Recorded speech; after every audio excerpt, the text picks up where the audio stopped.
Oi, meus amores, sejam muito bem-vindos a mais um episódio do Vende Talk. E hoje tem um convidado que é muito especial. Gabi, meu amigo, gente, que felicidade por ter você aqui! Olha, eu tô muito feliz, tô muito honrado de ter me convidado para participar do seu programa. Eu tô achando o programa lindo, eu cheguei aqui e já fiquei emocionado, João, porque você é um comunicador nato, você é um apresentador nato, e assim, poder estar aqui com tudo, dá pra ver que você fez tudo com muito amor e carinho. Então, pra mim é uma honra, uma alegria estar aqui, tá? Eu tô muito feliz por você estar aqui. Isso pra mim tá sendo uma alegria imensa, gigante de verdade. Amigo, mas vamos lá. Vamos. Antes de qualquer coisa, Pergunta tudo. você é uma pessoa não binária. Sou uma pessoa não binária. Vamos lá. Por qual pronome você quer ser chamado? Que Ó, isso é muito importante fazer essa pergunta. É importante. Algumas pessoas até perguntam assim, João, às vezes assim, se eu perguntar, eu ofendo? Se eu te perguntar do pronome... Não, de forma alguma, pelo contrário. Você perguntar para a pessoa qual pronome você atende, por qual pronome você quer ser chamado, é um sinal de respeito enorme. Sim. Então, é lindo isso, né? Eu atendo por todos os pronomes. Atendo por ele, atendo por ela. Elu, que eu gosto até de falar ela, porque eu acho que conecta as pessoas, né? Eu sempre falo isso, mas aí fala Elu. Então eu atendo por todos eles sem nenhuma preferência.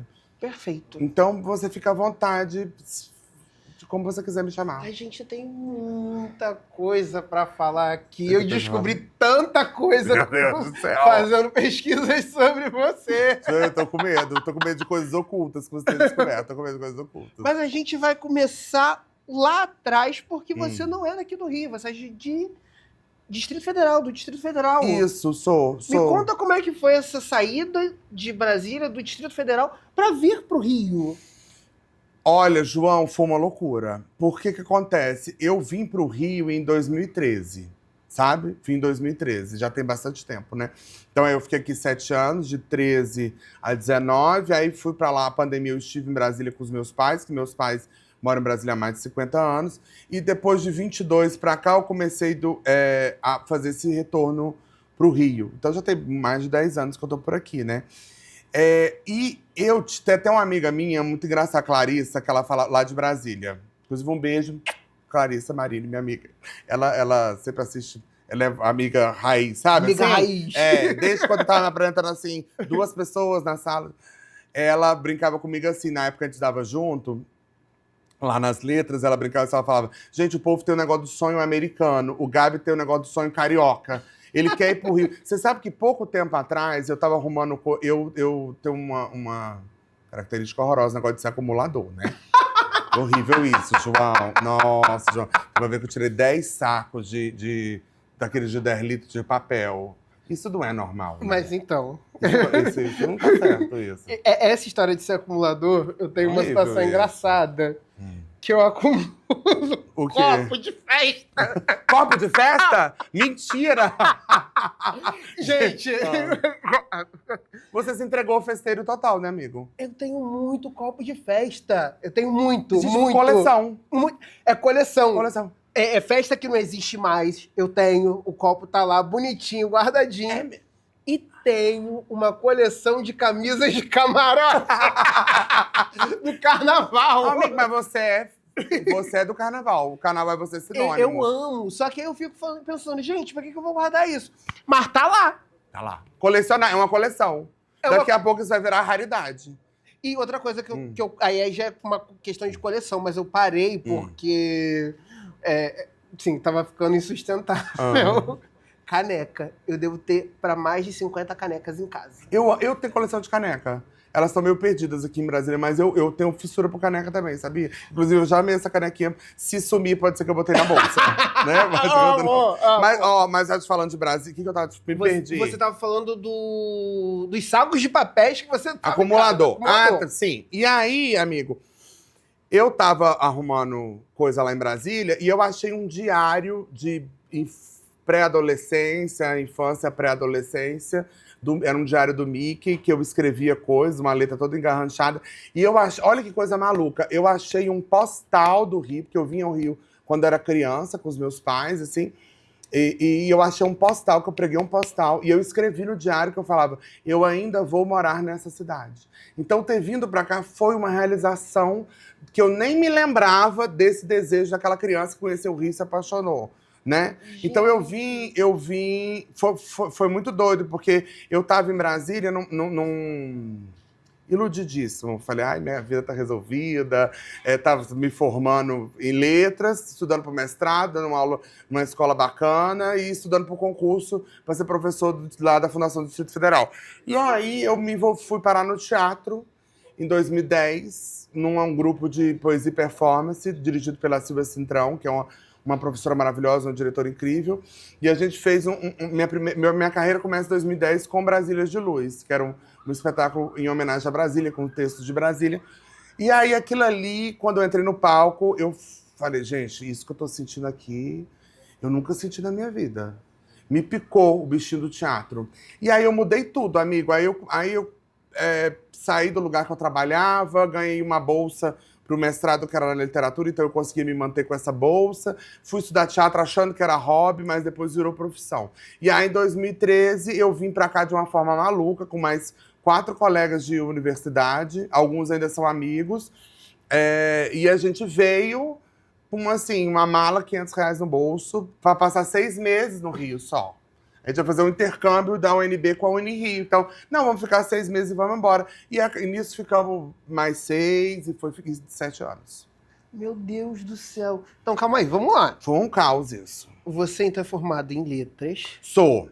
Você chegou a concluir o mestrado? Uhum. Concluí sim. Eu fiz bacharelado e licenciatura em letras lá na UNB. Eu sou fruto, cria da escola pública. Eu acho importante falar sobre isso, Sim. porque eu acho que o ensino público no país precisa ser muito valorizado. Estruturalmente, os professores estão exaustos. Eu trabalhei anos como professor, né? Então, os professores estão exaustos, sobrecarregados.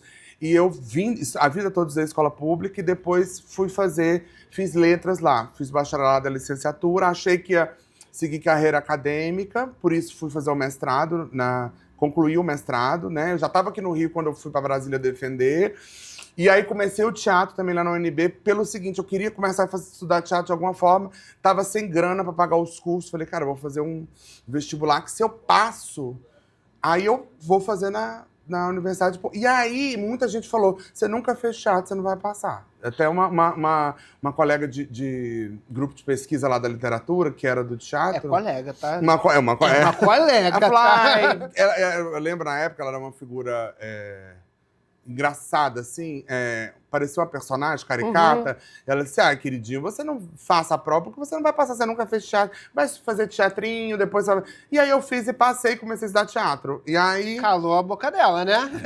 Então, assim, eu venho dessa... Acredito muito na importância do estudo mesmo. Acho que a gente estudar, a gente liberta a gente de uma certa forma, sabe? Liberta muito. Estudar liberta muito. Esses dias eu estava conversando com minha mãe, eu comecei a estudar com 3 anos de idade no ensino público. E eu parei de estudar, assim, sou formado em marketing, tenho algumas especializações aí na vida, estudei até os 30. Totalizando, eu fiz as contas, eu estudei 27 anos sem parar. Cara, é muita coisa, né, amigo? É muita coisa. É muita coisa. Tem, assim, uma coisa que eu senti muita diferença, quando eu saí do ensino público, que eu estava ali terminando o ensino médio, eu fui fazer eu fui fazer a faculdade, fui fazer uma faculdade particular, através do FIES, que era o Isso é maravilhoso. Que bom que isso é maravilhoso. Eu fui fazer... Olha, eu vou te falar o que aconteceu. A educação no ensino público, não sei como está hoje, mas eu me formei em 2013. 2013. Você estava fazendo o mestrado já. 2013 eu estava chegando aqui no Rio. 2013 você estava chegando no Rio. Eu sou bicha velha maricona, né, amigo? Eu já sou Kakura já. Você é um jovem. Eu também sou Kakura. Eu sou Kakura. No nosso mundo a gente já é Kakura. A gente já é Kakura. No aplicativo a gente já é Kakura. No aplicativo a gente já é Kakura, isso é um fato. Já é. Então, assim, quando eu cheguei na instituição privada. Amiga, eu não sabia como fazer uma raiz quadrada. Que doideira isso. E era uma matemática básica. Eu não sabia fazer... eu não sabia o que era conjunto. Coisas bobas. E eu via que tinham pessoas que vieram de escolas particulares que sabiam de tudo. Isso é muito... Você vê que por isso é uma questão estrutural, né? É uma questão estrutural. Só que isso não invalida os professores que eu tive. Eu tive vários professores incríveis. Eu tive uma professora de geografia que ela era temida por todo mundo. Ela era professora de geografia. Era Adelaide o nome dela. Ih, igual minha mãe Vera Adelaide. Gente, ela era maravilhosa. As pessoas tinham pavor dela. Mas era uma mulher, não sei como é que ela, se ela ainda está viva, já tem muito tempo. Mas ela lecionou durante muitos anos e assim, era uma mulher incrível, que explicava de uma forma incrível. E tipo, todos os alunos conheciam ela. O município inteiro conhecia ela. O bairro inteiro conhecia ela. Então, assim, os professores precisam ser muito valorizados. Muito! Tinha que estar acima de tudo. Acima de tudo. O professor tinha que estar ganhando mais do que deputado, do que senador nesse nosso país. Porque o professor, ele tá ali em condições vulneráveis. É muito difícil dar aula. É. Você pega a sala lotada, você não tem estrutura, o salário é ruim, você no trabalho não se restringe só a sala de aula, você tem que levar para dentro de casa, é uma loucura. Você está sujeito a você ter algumas doenças, você pode perder a voz. Quantos professores estão afastados porque não tem, perderam a voz? De tanto que você pega uma turma várias turmas de manhã, várias turmas de tarde e várias turmas de noite. É exaustivo. Exaustivo. E o trabalho continua em casa quando você está corrigindo um exercício, quando você está corrigindo uma prova e por aí vai. Gente, mas eu não tinha essa noção e eu tive essa noção no seu show que você foi professor. Fui professor, amigo, por anos, você acredita? Eu dei aula por muito... Eu comecei a dar aula... Quando eu fazia letras lá na UNB, eu comecei como... Eu fazia monitoria, então trabalhava com os professores da faculdade. Mas logo eu precisei começar a trabalhar, eu comecei a trabalhar cedo. Na verdade, meu primeiro trabalho, antes de entrar na faculdade, eu era fiscal de prova. Fiquei muitos anos trabalhando como fiscal de prova de concurso, de vestibular, lá em Brasília, sabe? Todo final de semana. E aí eu comecei a trabalhar como professor. Em primeiro lugar, era um cursinho, era muito engraçado, porque eles pagavam R$1 por redação que você corrigia. Olha que coisa maluca. Gente. Então a gente ficava desesperado para corrigir o máximo de redação que pudesse, para você tirar algum dinheiro, né? E aí eu segui trabalhando, fiquei em sala de aula até 2019, aqui no Rio. Depois, na pandemia, eu ainda dei aula particular pelo computador, né? De forma remota, online. E aí eu hoje estou com ex-professor, bem feliz com esse rótulo. Muita gente fala... Muita gente fala, ai, Gabriel, que pena. Você não tem saudade? Tenho, não. Mas eu acho que eu cumpri meu papel. Eu gostava muito. Eu não faço coisas que eu não gosto, eu não faço, não. Eu gostava muito, sabe? Mas... Eu cheguei no nível de ser CLT. E não quero voltar a ser CLT, tá, gente? Deixa isso bem claro. Isso é uma consciência que a gente vai ter. A gente tem que ter consciência do que a gente quer e do que a gente não quer, né? É isso. Não é que o CLT, gente... Eu vou olhar aqui pra essa câmera, pra que essa câmera vai falar. Vamos lá, gente. O CLT, ele te garante muitas coisas. Te garante um 13º... férias, às vezes um plano de saúde, várias coisas. Mas é insalubre.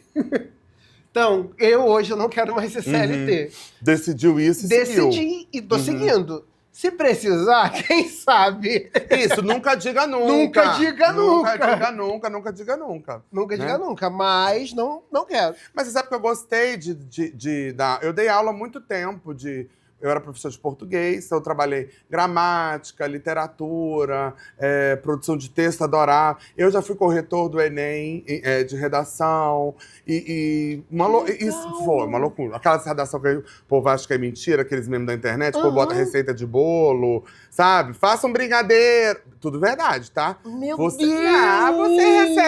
Você recebe cantada, gente desesperada, pelo amor de Deus, precisa passar no vestibular. Você vê de tudo, tudo, tudo.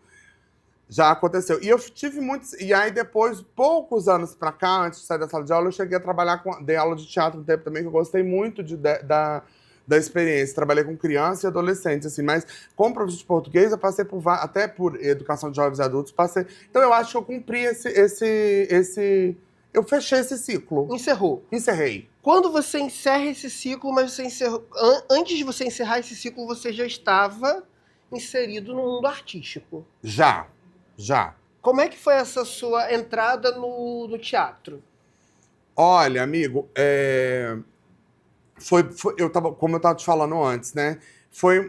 Eu passei, é engraçado, e que bom que você fez essa pergunta, que eu tô até refletindo sobre ela agora. Porque eu digo que o teatro me achou, sabe? Assim, eu sou tão apaixonado pelo teatro. Eu acho que o teatro é a casa do ator. Eu acho que dentro das artes cênicas é o lugar mais democrático, que você pode se explorar como ser humano, que você pode trabalhar as emoções, porque o audiovisual ainda é muito... Imagina, amigo, que eu já fui Romeu. Olha, eu pude ser Romeu, tive uma Julieta, já fui Romeu, tive minha Julieta, que era uma atriz chamada Bianca, lá em Brasília. Jamais isso aconteceria no audiovisual. O audiovisual ainda é muito rotulado, né? Então, eu encontrei no teatro esse espaço de muita liberdade e criação. Então, foi em 2010 que eu sempre quis. Eu sempre fui um viciado em televisão. Eu gosto de história. Minha avó, que é uma grande referência da minha vida, uma grande paixão da minha vida, me incutiu em mim esse hábito de ler. Então, eu gosto de história narrativa. E eu era doido por televisão, ver novela e tudo. Então, mas eu achava que esse universo de ser ator e atriz era uma coisa muito distante. E como eu falei, minha mãe e minha avó, né, elas tinham a cabeça mais aberta, tudo. Mas meu pai e grande parte da família, então, assim, não tinha artistas, assim. Sabe? Minha avó é artista porque é escritora. E minha mãe é artista porque sempre cozinhou muito bem. E faz crochê e tudo. Então, eu acho que são essas dali. Mas não tinha ninguém do teatro.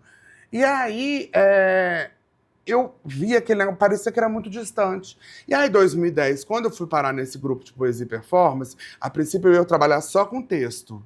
Eu falei, não vou estar em cena, não faço teatro, morro de vergonha, muito tímido. Fui um adolescente muito tímido. E aí, essa professora Silvia disse, não, precisamos que vocês estejam em cena. E aí foi aí que eu descobri o teatro. Aí fui fazer teatro universitário. E aí achava que o teatro ainda ia ser o hobby, mas ele foi tomando. E quando eu vim para o Rio, eu achei que ia ficar 6 meses, mas aí a gente fez uma oficina com a Luísa Thierry, que é uma grande amiga, que eu sou apaixonado. Minha amiga, eu considero ela madrinha, me ensinou como fazer teatro, como que você bota uma peça no mercado, produz. E acreditou muito em mim, pois posso falar de personagens assim, mas... E a primeira peça que eu fiz no Rio foi Lisbela e o Prisioneiro, 2013. E aí eu acabei ficando, foi uma das coisas que motivou pra eu ficar no Rio, né? Porque, vou ficar sempre, agora rolou um espetáculo. E aí, então, durante um período longo, e era bem exaustivo, amiga, eu não vou mentir pra você, não. E eu acho que isso é uma coisa que a gente precisa falar e pensar, porque é muito difícil ser artista no Brasil. Né? Você sabe disso, você tá passando por isso. Muito difícil ser artista no Brasil. Muito difícil. Tem um vídeo da Fernanda Montenegro, que eu adoro, que ela fala assim, se der errado, dá muito errado, se deu certo, aí vão te valorizar. E é assim, sabe? Então, assim, durante muito tempo, você tem que ter profissões paralelas, porque senão você não come e não paga suas contas. Sim. Né? Então, assim, não tem jeito, sabe? Eu lembro, acho que foi, não sei se foi a Guida Viana, quando ganhou o prêmio, falou no discurso, que é muito doido. Um dia a gente está no palco, trabalhando, no dia seguinte você tem que estar vendendo um bolo no metrô, porque senão você não paga as suas contas. Então eu fiquei muito tempo nessa coisa paralela, enquanto dava aula e fazendo... Então eram carreiras muito doidas, porque assim, uma meio diurna, a outra totalmente noturna, mas eu fiquei bastante tempo nessa transição de carreira, sabe? E isso foi ali em 2013 até 2019? Foi. Você vem pro Rio em 2013 e você fica no Rio até 2019 também, né? Até o final de 19. Até o final de 19, antes da pandemia, antes de estourar a pandemia. Foi. Tá. Beleza. 22 é que eu volto. Você volta em 2022, mas nesse meio tempo você foi trabalhando como ator também e professor. Nunca parei, não. Comecei a trabalhar como ator em 2010, nunca parei mais, nunca mais parei. Quais foram você fez Lisbela e o Prisioneiro, quais foram as peças que você fez? Fiz muita coisa. Você sabe que até nessa plataforma que tem elenco digital, tem uma parte de currículo, eu nunca preencho. Eu só preencho a parte de mini-bio, porque... porque não, eu tenho pavor. Nunca preencho, amigo. Por falta de organização mesmo. Horrível isso, tô assumindo um negócio. Mas é porque eu comecei minha carreira em 2010, em novembro. Então, no final do ano passado, eu completei 15 anos de carreira, né? Então, eu fiz muita coisa. Então, assim, tem muita coisa de peça que eu fiz. Aqui no Rio, ora, lá em Brasília... Não se prenda no Rio, porque você tem 15 anos de carreira. É muita coisa. É muita coisa. Eu fiz muito... Olha, eu fiz peça infantil. Eu fiz peça de tudo quanto é jeito. Peça de teatro-escola, pra você levar na escola. Lá em Brasília eu fiz um espetáculo... Eu vou, acho que fazer um recorte, porque tem muita peça pra falar, né? Mas lá em Brasília eu fiz um espetáculo que eu tenho um... eu gosto de personagens que me desafiam, sabe? Acho que todo ator gosta, né? Sim. Eu fiz um espetáculo lá que era O Inferno, direção da Felice Johansson, que era uma montagem, que era uma adaptação da Divina Comédia de Dante Alighieri, né? Era um recorte do Inferno. E eu fiz Lúcifer. E foi um desafio muito grande de fazer. Porque na Divina Comédia o inferno é gelado, né? Ali aquela coisa das almas e tal.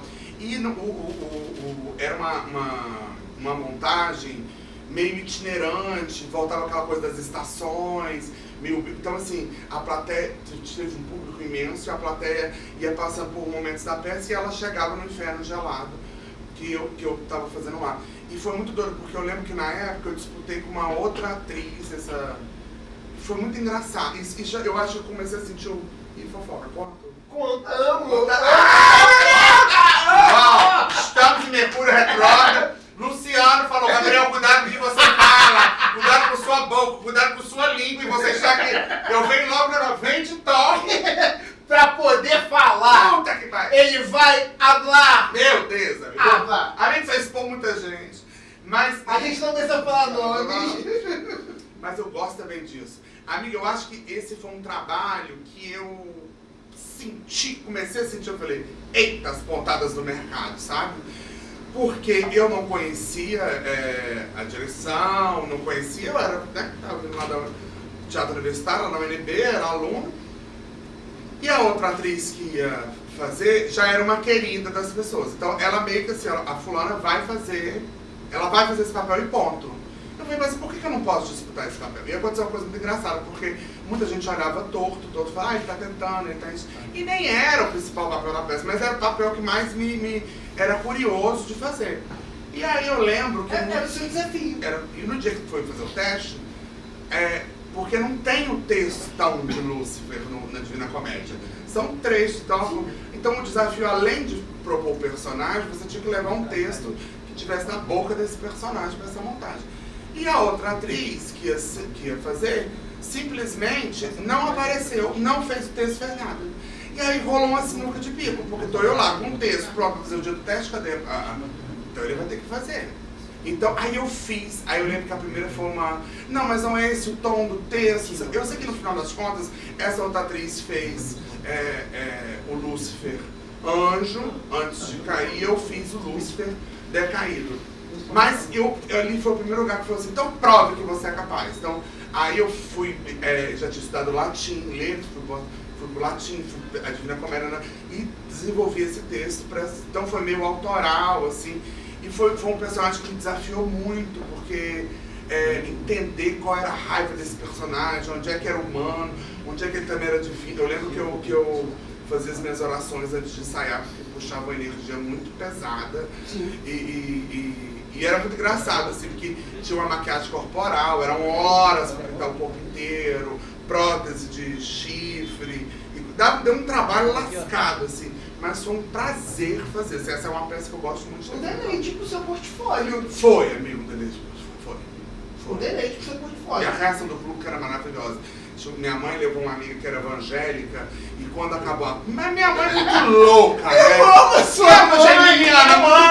O que ela tinha, né, amigo? Puta que... ela podia... levou muito louca. E ela teve medo de falar comigo quando acabou a peça. Oi! já tinha desmontado o personagem, a construção, mas eu tava caracterizando. Ela teve, eu falei, que bom, né? Significa que o personagem funcionou, né? Funcionou. Isso é muito bom. Isso foi uma peça legal que eu fiz em Brasília. Mas no Rio eu fiz um monte de coisa, Tá. Aí agora a gente vai para um tópico que não sei se é sensível para você, mas a partir de quando você se descobriu uma pessoa não binária? Amigo, que bom falar disso, né? É um tópico que eu preciso saber, eu preciso entender se foi na juventude, se foi quando você era criança, porque assim, na verdade não existia. O nome, O né? nome não binário. É. Aí, assim, eu tenho 31 anos, eu sou da época do GLS. Eu amo! E depois descobrimos que tem alguns simpatizantes nem são tão simpatizantes assim, né? Não são tantos simpatizantes assim. Então eu sou da época do GLS. E depois a gente descobre e a gente vê que tem outras pessoas que se identificam como outras coisas. Então, pra você, onde você se identificou, como você se identificou como não binário, como, quando que caiu a ficha. Olha, eu sou prolixo, eu sou tagarela, né? Eu tenho esse problema que essa pessoa pergunta como descobrir o não binário, eu volto lá na origem do planeta, né, gente? Quando descobrir o Big Bang, bom, mas vou tentar ser objetivo. Primeiro, essa coisa das letrinhas, eu acho uma coisa assim, tem gente que fala, é por questão de letra, não, assim, eu não tenho problema nenhum com isso. Bote mais, dê um jeito. Quanto mais letra, melhor, porque eu acho que as pessoas, isso é uma coisa de respeito com a diferença do outro. A gente vive num país que é totalmente diverso e que não respeita a diversidade. Que coisa esquisita. O Brasil é uma contradição mesmo, né? Não tem jeito. Muito contraditório. Muito.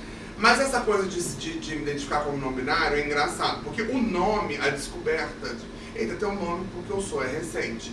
Sim. Mas ser, essencialmente, eu acho que veio desde sempre, sabe? Porque eu sempre fui uma bicha afeminada. Sempre fui uma bicha afeminada, desde pequeno, sabe? Então, assim... Uma criança viada. Uma criança viada. Amor! Uma criança viada, pisciana, então muito fantasiosa e criativa, e que foi sendo cerceada demais, que se transformou num adolescente calado, todo mundo tímido, que não falava, muito retraído. Mas a sua família, ela era uma família tradicional? É uma família tradicional? Se você... É difícil falar, eu acho polêmico falar do conceito de família tradicional no Brasil, né? Porque se você for pensar em família tradicional brasileira, é a mãe solo, né? Essa que é a mais tradicional, né? Mas eu venho de uma família de classe média. Conservadora. Minha família não é exatamente conservadora, assim, não. Mas era uma família de classe média, né? Era não, porque existe, né? Tô falando horrível isso. Aí eu vou falar em cancela a internet, tá matando a família. Mas minha família é uma família de classe média. Eu nasci em Brasília, nascida e criada em Brasília, mas meus pais vêm de Pirenópolis, interior de Goiás. Então, e eu sou de 88, então eu venho de uma geração que ainda pega todo o estigma do HIV, do que é ser gay, do que é ser GLS dos anos 80 e te demoniza depois, né? Minha mãe, por exemplo, não. Minha mãe é engraçada, ela é uma pessoa que eu conheço, desde que eu conheço ela é muito desprovida de preconceito, assim, sabe? Eu acho que todo ser humano tem, mas ela é muito aberta a entender, então isso aqui que eu tô falando, que eu tô fazendo, então eu vou entender como é que, então eu vou mudar a forma, ela é geminiana, né? Ela é aberta pra rainha da comunicação, né? Mas, assim, do meu lado paterno e tudo, eu acho que eu passei por ondas de conservadorismo muito forte. Eu passei por aquele ritual. Fala como homem, senta como homem, isso aqui como homem, não é assim, não, né? Então, eu acho que eu me reprimi muito, mas eu digo que o não binário é uma coisa engraçada, porque assim, como você fala de afeminada, naturalmente as pessoas falavam assim, me tratavam no masculino e no feminino, né? Sim. Amigo, amiga, ai, maravilhosa, maravilhoso, E aí depois, agora quando eu pego o nome pra mim e entendo, né? Ah, que legal! E aí a sociedade pode me chamar do jeito que ela quer. Mas quando eu tomo posse disso, tiro do lugar de ofensa para ser um lugar de empoderamento, aí a sociedade se ofende. E que coisa confusa, como é que é ele, como é que é ela? Mas, gente, vocês sempre me chamaram assim, me trataram pelos outros. Eu já tô naturalizando o processo, você já tá que você já tinha um estigmado ali, tinha um estigma sobre você. Então assim, acho que é como, eu gosto muito da palavra bicha, eu uso muito, porque eu acho que o próprio termo queer também, eu acho que é você pegar a palavra que é tão cheia de significado, tirar do lugar de ofensa e botar no lugar de poder, de identidade, né? Então assim, então eu acho que desde sempre eu fui, eu acho que eu sempre fui assim.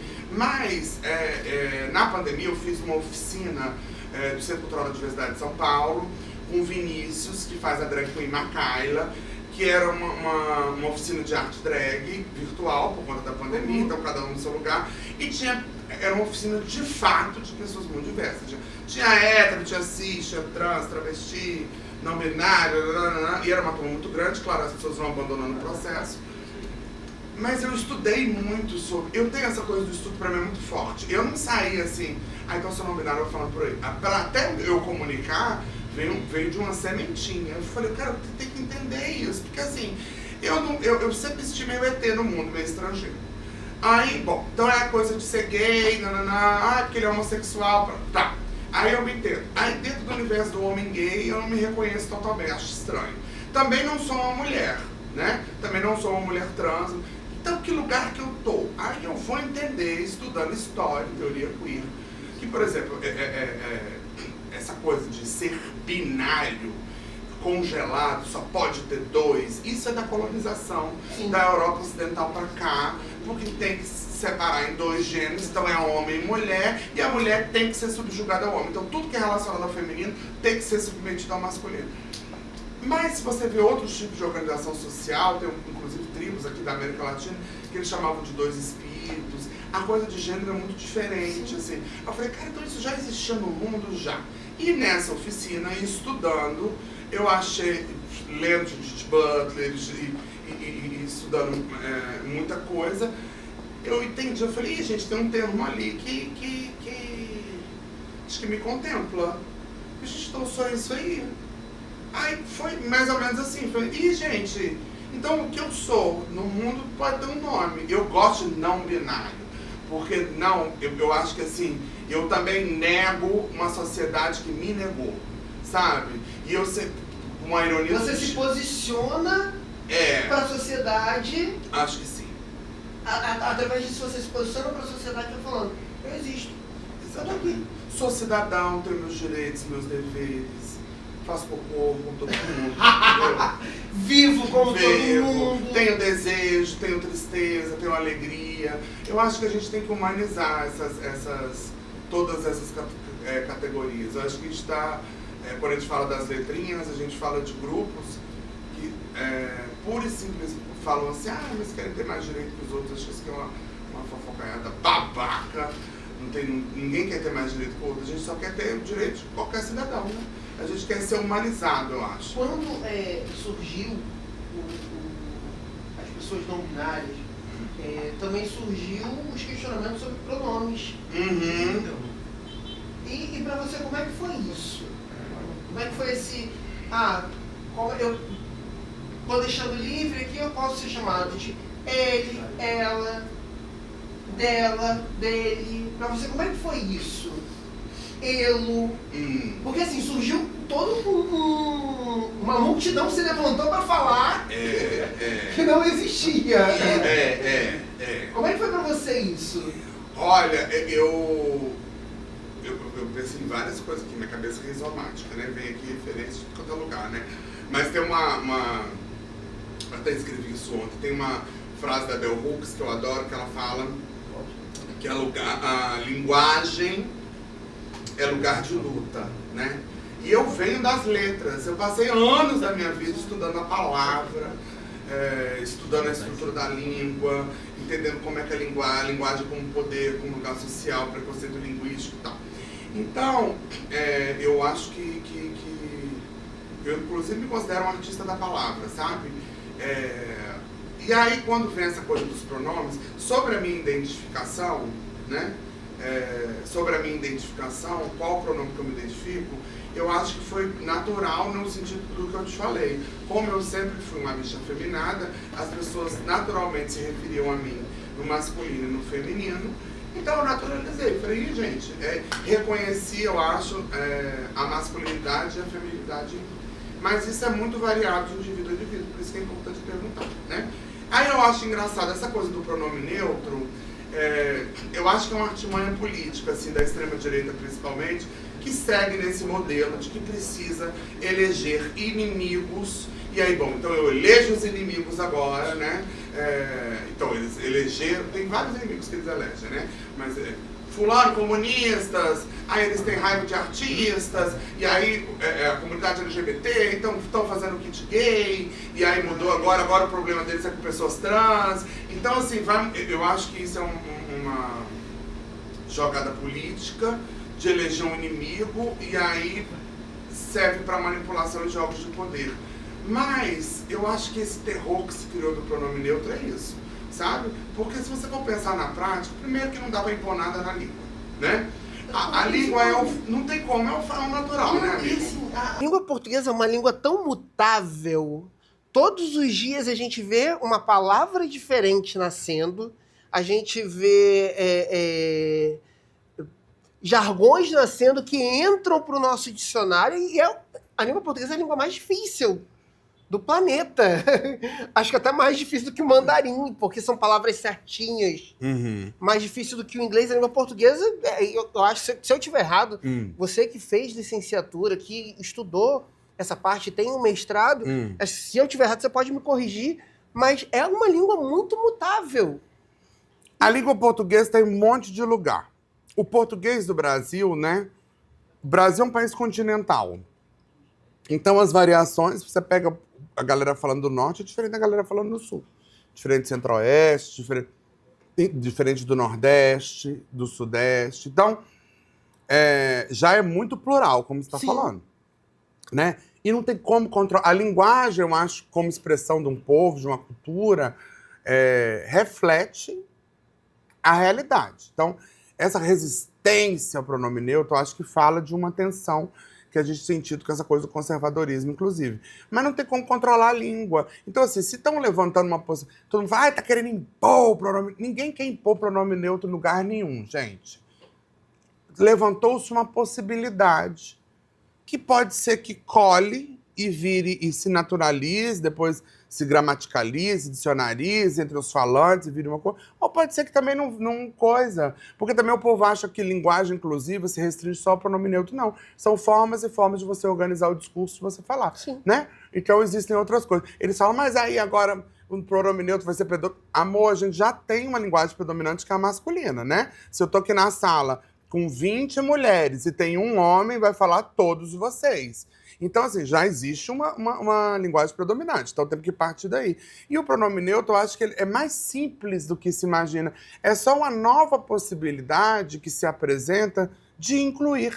Nada mais do que isso. Sem alarde, sem discussão, sem arrancar calcinha, não precisa desses... Entendeu? Você falou sobre a gente está falando sobre a linguagem, né? Eu, como um homem gay,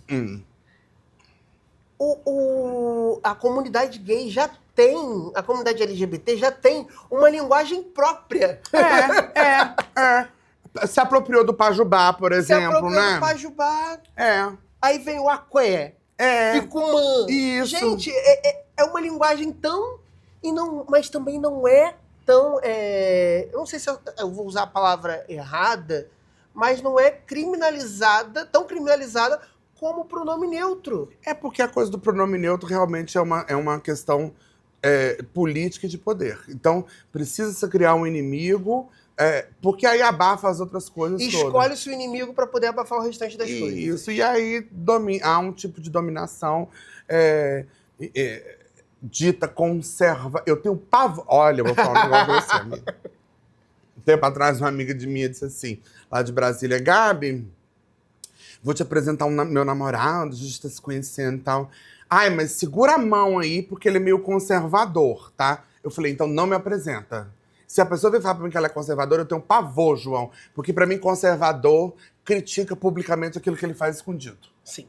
Isso vai dar bafão, vamos xingar na internet. Pode de xingar. fato. Mas eu acho que é isso, sabe? Eu acho que é uma hipocrisia bizarra nisso, sabe? Eu acho. Você assistiu o desfile da Niterói? Assisti! A lata em conserva, a família em conserva foi maravilhosa! Amigo, eu amei aquilo. Amei aquilo. E você sabe que aconteceu uma coisa engraçada? Eu até falei isso no show de stand-up, porque... Sabe que eu vou contar. Vou contar. João, ele bota a gente assim, ó, parece que tá na sala da casa dele. Aí a gente vai falando, olha... Agora de cancelamento.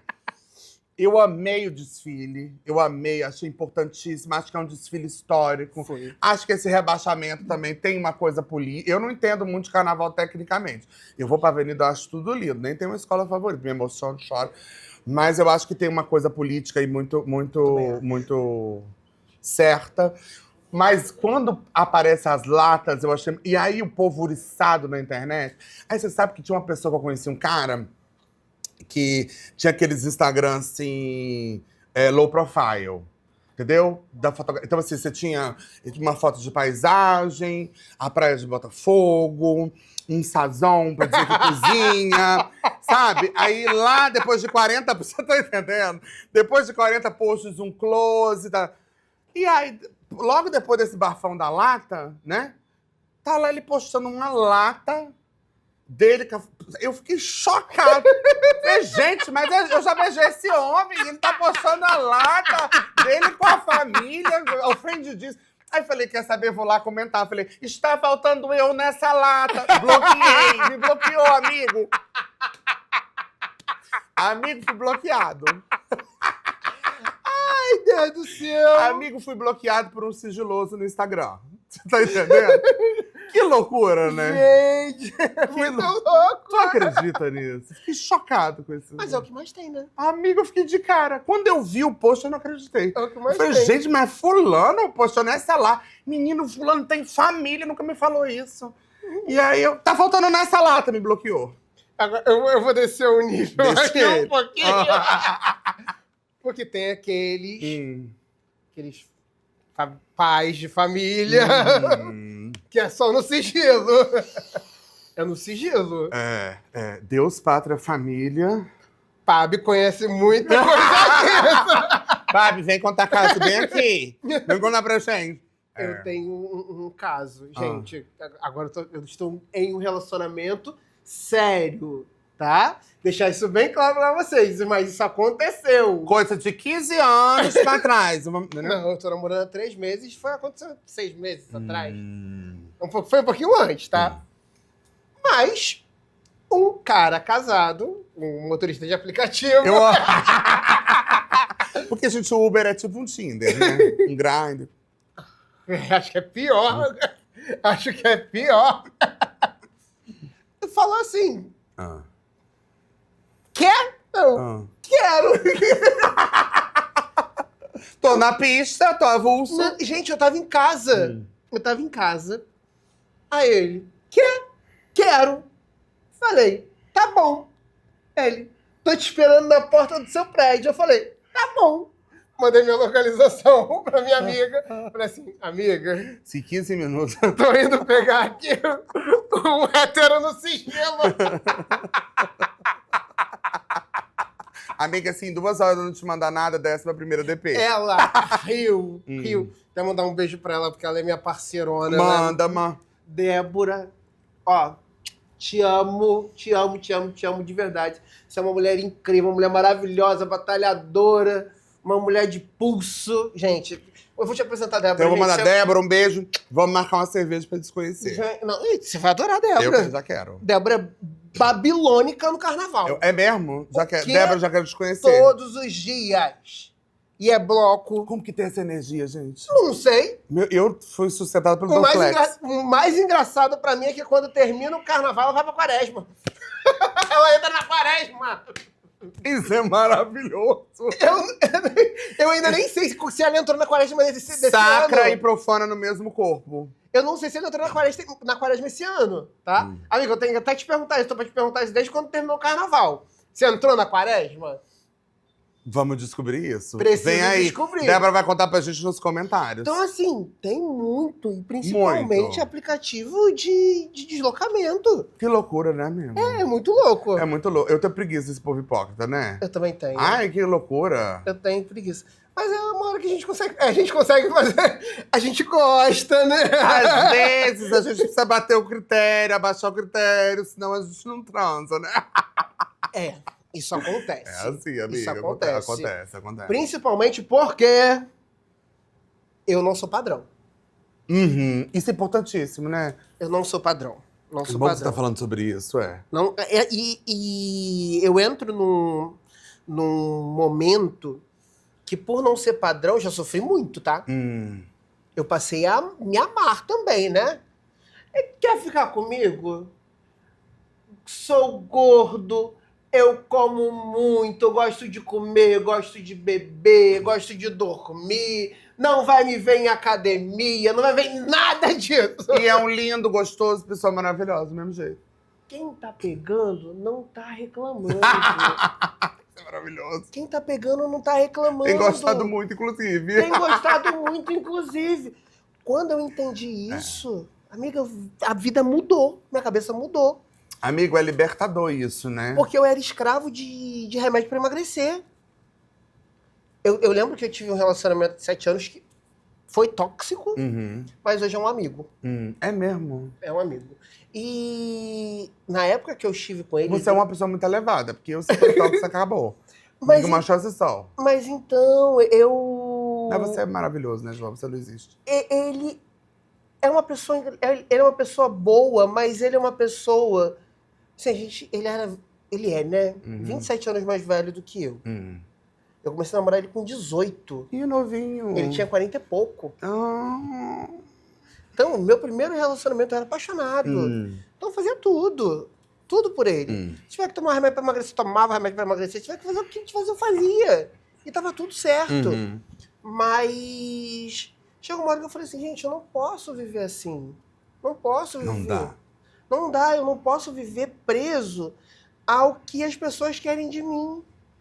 Isso é muito violento, né? É. Muito violento. Eu acho que medicação é uma... Oi?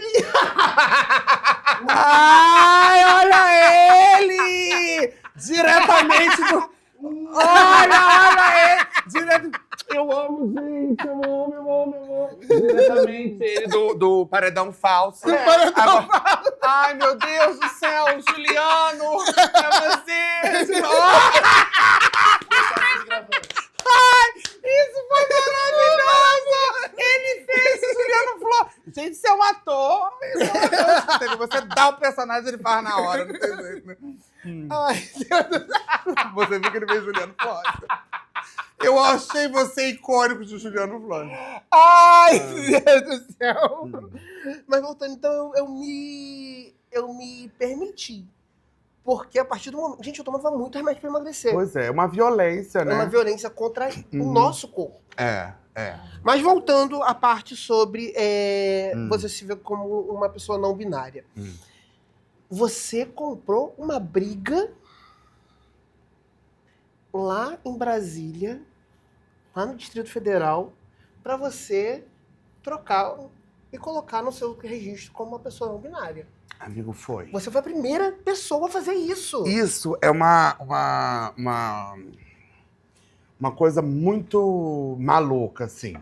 E depois, quando eu fiz a novela, isso... Tem muita gente que fala assim, ele inventou isso para poder pegar vaga no audiovisual. Claro que não, gente. Isso não faz você pegar... Gente, quanto mais diverso fora do padrão você for, isso não faz você pegar vaga de ninguém. Pelo contrário, as portas se fecham, você tem que ficar se enfiando pela fechadura, que isso fique bem claro. Isso já tinha sido muito antes, inclusive, da novela. Mas a novela botou isso... Foi em qual ano?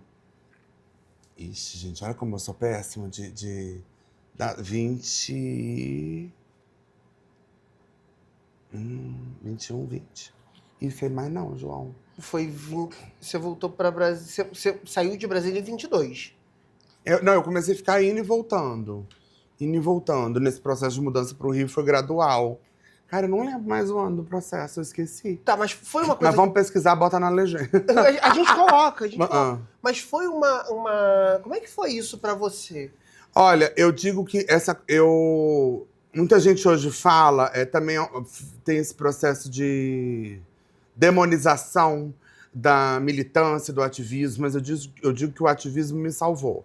E a militância me salvou, me considero uma ativista, sabe? E durante a pandemia eu tive um quadro muito sério de depressão. Esse retorno também não foi fácil para Brasília e tal. E aí, o que me inspirou foi a Monquia, aqui do Rio de Janeiro. Um dia eu vi a notícia no Instagram que a Mon, era uma notícia acho que do RJTV, se não me engano, que a Mon, aqui do Rio, tinha conseguido o registro como não binário na certidão. Eu falei, ih, que danado, vou pesquisar isso. Aí vi que tinha tido, aqui no Rio tinha rolado isso, que tinha tido um processo na Bahia, tudo ainda pontual e localizado, né? E aí falei assim, gente, se uma pessoa for capaz de fazer isso, duas pessoas... A gente tem que fazer isso como movimento, porque ter isso institucionalizado como documento é lutar pela cidadania, é humanizar a gente, entende que a gente sabe? Então isso me estimulou. E aí eu vi que Brasília, eu falei, caraca, capital do país, lugar de decisão, de poder, não tem isso, sabe? E aí eu falei, não, eu vou atrás desse negócio. Porque se fizer isso em outro lugar, eu vou fazer isso, precisa ser feito. Por mim e por pessoas como eu acho, sabe? E aí, depois, inclusive, teve junto um processo paralelo. Depois, meu processo já tinha entrado nisso, depois teve um outro processo da... Ih, gente, acho que da Defensoria, que fez um mutirão também, de retificação e tal. Quando eu fui fazer isso, eu procurei, amigo, advogados, pessoas me indicaram. Coincidentemente, todos homens, todos héteros, cis, que me desencorajaram muito. Eu ia fazer era um processo que eu queria. Porque eu também tenho isso, né? Eu, mesmo tendo nascido em Brasília e minha família de Pirinópolis, tinha uma tradição de registrar filho com o nome do pai, só sobre o nome do pai. Um absurdo. Isso era uma questão para minha mãe, se tornou uma questão para mim. Então eu ia fazer um processo de retificação de nome já, para acrescentar o nome da minha mãe no meu nome, e depois acabei colocando da minha avó como uma homenagem também. Então hoje estou com o nome, parecendo nome de dinastia.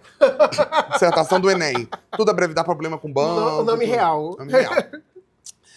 Mas aí os advogados todos me desencorajaram muito. Ah, não faz isso não, Gabi, não mexe com isso. Você vai mexer com fusão, isso é estrutural, não vão dar certo. Eu recebi fui muito desestimulado. E aí eu falei, cara, não é possível, eu vou ter que procurar uma advogada LGBT. E aí jogando no Google, no Instagram, botei lá, advogada LGBT. Aí me apareceu Cíntia Cecílio. Um beijo, Cíntia, que eu amo, que hoje é uma grande amiga, que é uma mulher lésbica, advogada, era representante da diversidade na OAB do Distrito Federal. E aí eu achei ela no Instagram, falei, oi, me apresentei e falei, eu queria ter minha certidão como pessoa não binária. Aí, depois de todos os negativos que eu tive, ela, ótimo, vamos nessa, eu sou ótima em primeiras coisas. Totalmente diferente. Embarcou nessa. Eu falei com minha mãe, porque tinha um curso, eu não tinha esse dinheiro. Minha mãe, não, meu filho, é sobre o que você... Minha mãe nem entendia o negócio de não binário. Isso é muito engraçado. Perguntaram pra ela na época, algum veículo, quando foi noticiado. Mas, dona Vera, você sabe o que é não binário, o que é isso? Ela, não me importa se é o que ele é. Aí eu falei, gente, que prova de amor linda isso, né? Como é que foi essa aceitação da sua família? E, na verdade, não posso dizer nem aceitação. Qual que foi a reação deles quando você falou? Pra família, sou uma pessoa não binária. Não... Posso ser bem franco, João? A única opinião que me importava é da minha mãe. O restante, pense o que quiser. Como diria a Erika Hilton, vá dar sua opinião na sua casa, né? Quando eu me entendi como pessoa não binária desse tipo de processo, as pessoas com quem eu conversei foi minha mãe e a advogada Cíntia Cecília, com amigas e amigos próximos lá de Brasília. Amanda, Adriana, Bi. Bia, Yara, Clarissa, Aninha, Diogo, são pessoas bem próximas de mim, sabe? Cristiane, tô tentando citar depois as pessoas ficam chateadas quando eu citei o nome de alguém. André, Gabriel. Esse grupo, a gente tem um grupo de amigos que se chama Gaiola, desde a época das letras. E nós nos tornamos, assim, uma grande família. E é uma rede de apoio muito importante para mim, Sim. sempre foi. Amo todos eles. E aí, então, era ali que eu tinha me falado. E aí, depois, minha mãe, na hora, Gabriel, é isso que você quer, se é assim que você se identifica, bora tocar esse processo pra frente. Ai, Dona Vera. Maravilhosa, sem ficar teorizando nem nada. Pra ela é muito natural isso, sabe? Eu acho bonito porque é muito natural. Eu digo que minha mãe eu acho isso... Ai, pode ser até que eu chore, mas, mas é que eu acho isso de uma... Ai, João, me deu um negócio aqui. Não, fica à vontade. Mas é que eu acho isso de uma raridade, de uma preciosidade, que eu acho que as famílias brasileiras precisam se ligar nisso, essa história de que assim, eu não aceito. Não, mas eu não aceito porque eu tenho medo de que o mundo vá fazer com você. Cara, não comece fazendo então da sua casa, não. Se você tem medo que o mundo faça, não comece fazendo da sua casa. E eu acho que minha mãe comprou uma briga junto comigo, porque diante de família, de tudo, amigos, sociedade, de um modo geral, ela escolheu me amar do jeito que eu sou. E não como uma projeção do que eu gostaria que fosse. Acho que isso é muito raro, assim, sabe?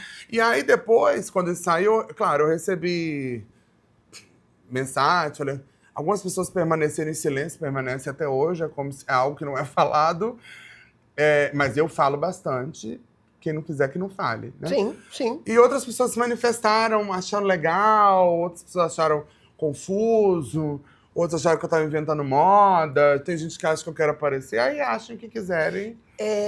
Uma coisa que eu, assim, me veio na cabeça agora, você falando sobre sua mãe, é que ela não comprou uma briga só com a sociedade. Sabe? Eu te vejo como um artista. E um artista, ele não é só regional. Você não é um artista brasiliense, você não é um artista carioca, você é um artista nacional. Então, Dona Vera comprou uma briga nacional. E quem sabe, daqui a um tempo, uma briga internacional. E foi muito duro, porque na época da novela, João, isso virou... Em momento algum, usei isso para me promover, até porque as pessoas entendem isso. Tem gente que veio falar isso, né? Muita gente. E ele tá usando isso como pauta para aparecer em mídia, colegas de profissão, inclusive, que eu acho podre. E na época que essa virou notícia, por um lado eu gostei muito, porque eu quero que as pessoas saibam. Muitos veículos às vezes perguntavam, você quer tocar nesse assunto? Eu acho até um cuidado. Você quer tocar nesse assunto? Quer falar só de carreira? Você se importa de falar sobre isso? Eu falei, não, tem que falar, para as pessoas naturalizarem. Tem que aparecer na revista Ana Maria, tem que aparecer num site, tem que aparecer para as pessoas entenderem que isso faz parte do cotidiano, que pessoas como eu não são ETs, né? Mas eu sofri um cancelamento bizarro, assim, quando, principalmente, porque foi depois que saiu o resultado, né, para sair a certidão retificada foi uma luta, porque muito preconceito camuflado de burocracia, então foi uma batalha para conseguir esse documento. E aí, quando isso foi noticiado pelo Metrópolis, eu sofri um cancelamento. Eu nunca tinha passado por isso, um linchamento virtual. Então, assim, xingaram a mim, xingaram minha mãe, xingaram nas páginas, aí a notícia foi replicada. Eu lembro o dia da minha amiga Laís, um beijo, Laís, que tá morando lá nos Estados Unidos, mandar mensagem, amigo, você tá no Google Gloss. O que é pra ser um motivo de alegria virou um motivo de tormento, porque muita gente agressiva me xingando, me ameaçando, eu tenho uns prints ainda até hoje. Isso me gerou um pânico na época, porque você recebe eu nunca te contei isso comigo, recebeu um monte de ameaça pelo direct do Instagram, E aí você fica com medo de sair na rua essa ameaça se cumprir, né? Mas depois eu vi que esse povo da internet é muita gente que ladra e não morde porra nenhuma. Hoje em dia eles são assim, vou lá, a Gabi te xinga, eu xingo de volta. Baixou o nível, eu baixo mais ainda, aí a pessoa se recua ou fica atrás... Subterrânea. Isso, e se esconde atrás de fake e tal. Mas na época foi bem duro. Na época o pessoal da novela me acolheu muito bem, sabe? Assim, direção, técnica, Globo, colegas de elenco, eu recebi um acolhimento muito legal, assim. E minha mãe cagou e andou pra esse povo. Mãe, tô te xingando aqui, tô sendo cancelado, não sei o quê. Eu nem sei quem que é esse povo, deixa eu chegar. Deixa, quer que eu xingue de volta? Vai se foder! Dona Vera maravilhosa. E eu também descobri uma outra coisa esses dias. Que além de você atuar em TV, cinema, que também foi... Gente, amo. Você foi no filme, né? Ai, muito legal isso, que tão feliz. Conrad. Gente, assistam Mãe Fora da Caixa. Está no Prime Video, tá? Nesse momento está no Prime Video. A cena icônica da Miranda. Amiga, eu me senti ali. Quando a diretora... Mas foi inspirado? Foi. Manu Fontes, a diretora, no dia lá de gravar, ela falou, eu quero fazer essa cena inspirado no Diabo Veste Prada, vai ser seu momento, Miranda.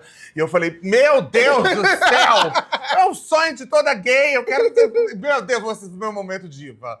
E eu amei, foi. Eu adoro Diabo Veste Prada. Já pensou? Tô doido pra ver o 2. Vai ter o 2? Vai ter o 2!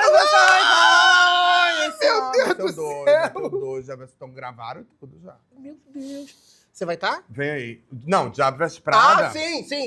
Diabo Veste Prada 2. Já pensou em fazer a abertura do elevador colocando Vogue? Ia ser maravilhoso, né? Vamos providenciar. Por favor, vamos fazer essa edição, vem aí. Vamos providenciar esse vídeo aí, Johnny, essa edição por vem favor. aí. Vamos, vai ser bem icônico. É ator de novela, teatro, humorista, que eu vou entrar nessa parte do humor, mas também é drag. Drag, você acredita? Inventei isso. A gente ator, a gente é meio vira-lata, né? A gente tem que fazer de tudo um pouco pra sobreviver. Não, mas eu não sabia. Aí nas pesquisas, aí quando você falou, gente, como assim? Me conta, me conta mais. João, há mais de 10 anos faço arte drag, arte transformista. Há mais de 10 anos. Minha drag se chama Gabriela Pimentel, maravilhosa. Ela surgiu ao acaso. Eu sou apaixonado. Eu adoro fazer arte drag. Não é à toa que, assim, eu fiz um curta, Desmonte com Gabi, que me deu um prêmio no Festival de Cinema, que me deu o prêmio depois Funarge. Muito legal. Que incrível. Foi um curta que eu gravei na pandemia, a partir da oficina da Drag Macaila, que era um trabalho final, depois virou curta. Gravei lá na pandemia do jeito que deu, em Brasília, no isolamento social. E a drag, eu digo que ela veio muito pra me salvar, assim. Ela é o... Porque quando você vai fazer um personagem de dramaturgia, de um roteiro, né? Seja de cinema, de série, de TV, um texto de teatro, né? Você tem um personagem ali, você vai construir a partir daquele personagem. A drag, eu acho que ela não vem de uma dramaturgia, ela vem de dentro de você, assim. Pelo menos comigo foi assim um processo, sabe? E eu acho que a drag, ela exaltou... Ela veio para mostrar a feminilidade que habitava em mim. Minhas referências de força sempre foram muito femininas, da minha mãe, minha avó, outras referências.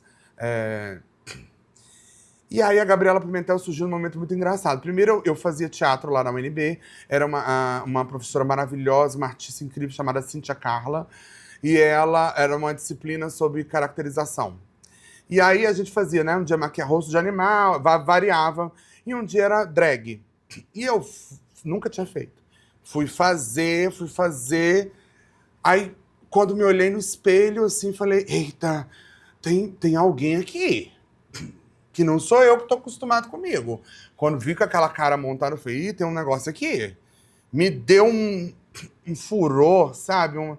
E aí uma amiga minha, Ana Lúcia, e o marido dela, meu amigo também, Diogo, eles foram se casar e ela foi fazer um chá de lingerie, né? Tipo despedida de solteiro. E ela, ai, amigo, queria uma drag, não tô achando que tá muito caro as drag. Aí a Adriana, que é uma amiga minha, que é uma irmã, mais de 20 anos, falou, amigo, vamos montar essa drag. Saiu em Brasília fora alugar sapato, comprar peruca. Foi a primeira vez que eu montei, foi pra esse chá de lingerie da Aninha. E aí, ali nasceu Gabriela Pimentel e nunca mais parou. E aí eu fiz muita coisa com ela, desde fazer evento, despedida de solteiro, já fui chamada até pra celebrar casamento, mas depois, negócio de religião não celebrou, virou celebrando a despedida de solteiro. Despedida de solteiro, evento do lip sync, coisa, fiz que galeria café, até uma vez uma drag do Drag Race mandou as drags tudo sair do galeria. Nem tem mais galeria, agora fechou, né? A galeria fechou, Fechou. gente. Que bom que eu posso falar isso, que essa drag botou gente pra correr de lá, botou, não quero dessas drag brasileiras aqui, botou todo mundo pra correr, todo mundo já com cachezinho. Mas... E fiz muitos eventos de drag, churrasco, fiz até festa infantil de drag. Essa história, não sei se eu já contei em algum lugar, vou contar aqui, porque é bom que dá um corte maravilhoso. Maravilhoso. Eu fiz uma festa infantil, uma mãe muito louca, que a filha, pra você ver, é o tipo da criação. Ela falou, Gabi, minha filha vai fazer aniversário, é um churrasco no clube, e ela ama drag, esse universo drag, quero te contratar. Você pode ir com um figurino mais descontraído? Eu lembro que eu fui com um saltão, com um kimono, um hobby de onça, fiz uma drag meio verãozão, meio clube. Aí quando eu chego lá, tinha um Batman. Juro pra você. Eu tenho que procurar essa foto. Eu acho que era aquelas fotos que a gente tirava de câmera digital. Não tem cor de celular, tem que procurar em HD. Aí tinha um Batman, uma galinha pintadinha. Juro pra você. E eu de drag. Se você tiver, você me manda, que eu peço pro Johnny colocar. Eu não lembro se tinha um Ben 10 também. Ou se era algum desses personagens, desses desenhos novos que a gente não conhece, assim. Aí eu cheguei lá e falei, gente, que loucura. Aí eu falei, gente, que caótica essa cabeça. Mas a mãe deu vazão, tudo que essa menina gosta. Eu achei maravilhoso. Falei, gente, nunca pensei que eu... É multiverso, né? Falei, gente, tô com Batman, me senti no filme da Marvel. Nem Marvel, né? Batman DC. Mas falei, gente, que multiverso da loucura é esse? O multiverso da loucura. Uma galinha pintadinha, um bar... Então eu fiz drag de tudo quanto é maneira. E depois eu comecei no stand-up fazendo também... montado de drag, num cenário no Rio ainda, em que era predominantemente homens, comediantes, homens héteros, cis, fazendo piada de mulher de sogra. Então, eu ouvi muito dizendo assim, não posso te dar espaço, O que é isso que você faz? Não é stand-up, isso é show de personagens, você vai fazer em outro lugar, né? Aí eu lembro que eu fiz na Unirio, num festival. Eu posso te perguntar onde foi esse lugar? O quê? Que teve essa repressão desses homens cis? Ou você Muitos lugares. Tá. Muitos. Alguns não tem mais esse como. Porque fazia muito stand-up, não era como São Paulo, que tinha os clubes de comédia muitos anos atrás. Ou você fazia nos teatros, mesmo, de um modo geral, ou você fazia em bares, né? Nos bares e tal. Então, não é um lugar específico, mas as produções da época. As produções dos porque locais. Os lugares eram meio volantes. Não é como hoje, que tem...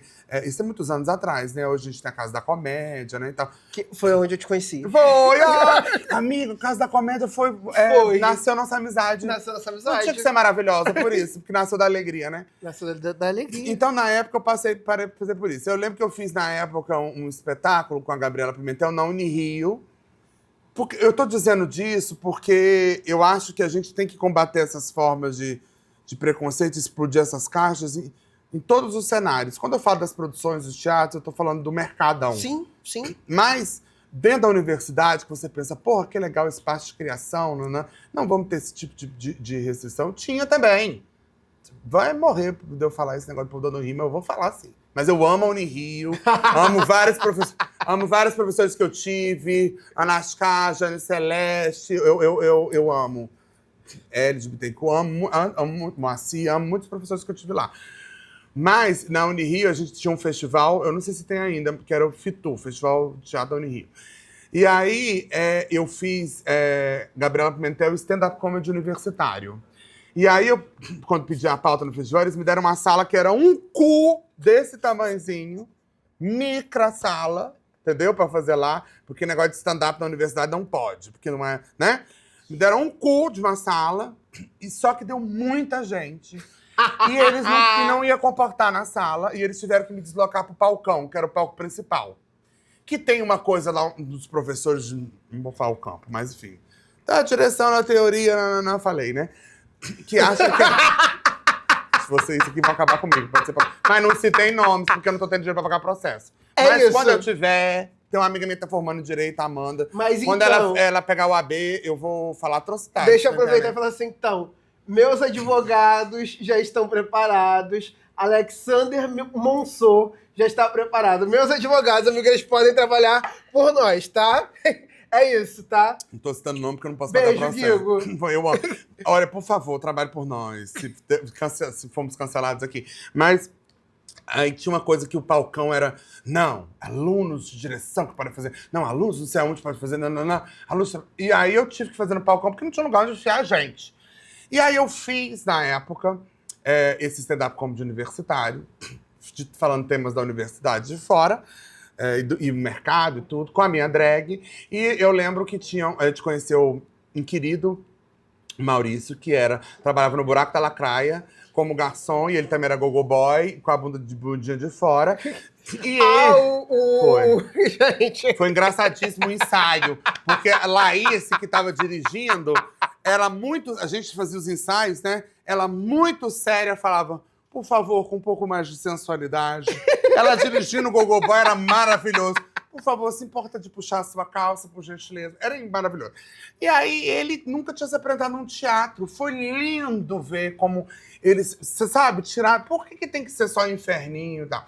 E aí, eu entrei de drag lá, e ele entrou e soltou o gogo boy na plateia, e chuf, puxa a calça e não sei o quê.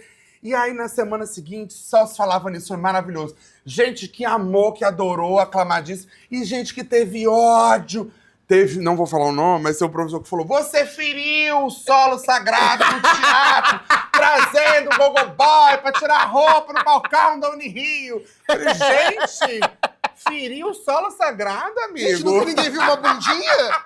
Nunca ninguém viu uma bundinha? Adorei ferir o solo sagrado do teatro. Mas foi tudo? Foi tudo? Ele não... Não, ele ainda ficou de cuequinha. Não mostrou pau, não mostrou bunda, nada. Ah, então não feriu nada. E feriu o solo sagrado. E o povo lá fazendo Zé Celso Martinez, enfia o dedo no cu do povo. E o homem de... Você tá entendendo? Zé Celso Martinez enfia o dedo no cu do povo. E aí, porque o cara é gogo... Então é um preconceito, porque o cara é gogo boy, não vai poder dar... Você tá entendendo? Aí já arrumou confusão lá nessa Unirio também. Gosto de arrumar confusão, amigo. Eu gosto de arrumar confusão. E como é que você entrou... Aí teve a parte da arte drag. E como é que você entrou na parte de stand-up? Stand-up comedy. O stand-up engraçado, a vida vai te jogando nas coisas, né? Tô falando que stand-up é jogado não, porque é muito sério, dá muito trabalho pra fazer. Total. Mas a vida vai te empurrando pras coisas. Eu fazia esse show de comédia com a minha drag, que já era stand-up, mas na época muita gente não reconhecia como stand-up. E aí depois, em 2018, eu acho, eu fui parar no improviso. Rafael Gunning, que é um grande amigo, um querido, eu considero um padrinho na comédia, montou um espetáculo que chamava Sempre Livres, era eu, ele, Aaron Pinheiro, Rick, Pedro, a Miltinha, a gente fazia no Teatro Café Pequeno. Eu nunca tinha feito improviso. A primeira temporada eu fiquei travadíssima, porque eu falava, gente, que humilhação, isso aqui. Mas adorei fazer. Aí depois fiz com o Rafa muitos projetos. Fiz 40 Cabeças, que era um elenco de 40 pessoas na Cidade das Artes. Depois a gente fez Noite da Comédia Improvisada, que foi um sucesso no Teatro Leblon, muita gente, porque eram elencos volantes. Então eu fiquei no improviso, fazendo espetáculos de improviso durante um bom tempo. E aí, em 2019, o Rafa disse assim, Gabi, eu estudando com ele stand-up comedy, ele disse assim, Gabi, acho que tá na hora de se experimentar fazer de Gabi, de cara limpo. Vamos experimentar fazer? Eu falei, vamos. E aí, o primeiro show que eu fiz foi no Doninha, na Tijuca, Gui Albuquerque. Foi uma noite que eu fiz para experimentar. E aí, em 2019, eu achei que legal, vou fazer isso. Aí comecei a fazer, cheguei a fazer um show em São Paulo, com um menino... Ai, gente, sou ruim de nome. Fábio Lins, querido. É porque tem o outro, que é o cão, né, Léo Lins, tem o pavô. É o Fábio Lins.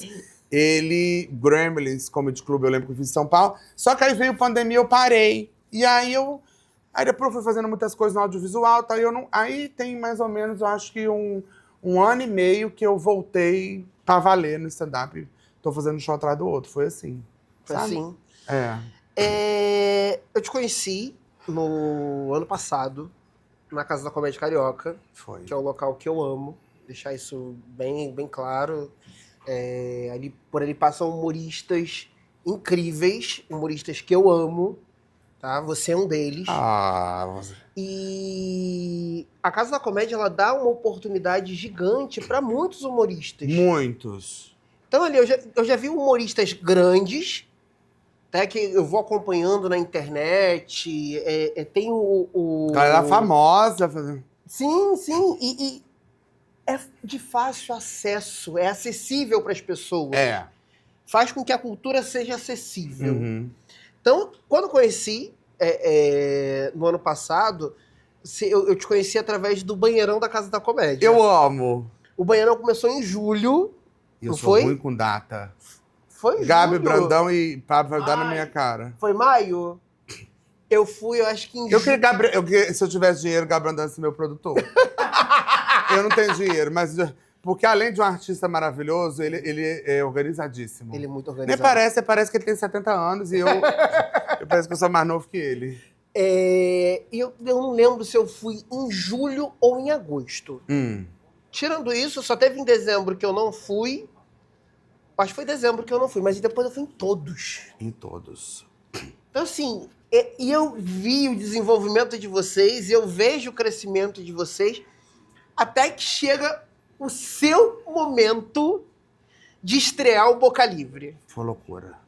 Passei tanto mal, até agora não tô acreditando. Amigo, lotado. Esgotado. Quando eu entrei e eu vi... Primeiro, era 9 e pouca da noite, eu cheguei 9h30. A gente ainda não tava entrando. E eu vi aquela fila enorme. Eu falei... Venceu. Amigo, é uma emoção muito grande. Eu até me arrepio aqui. Porque você não usou só a parte da comédia, você também colocou a sua parte teatral.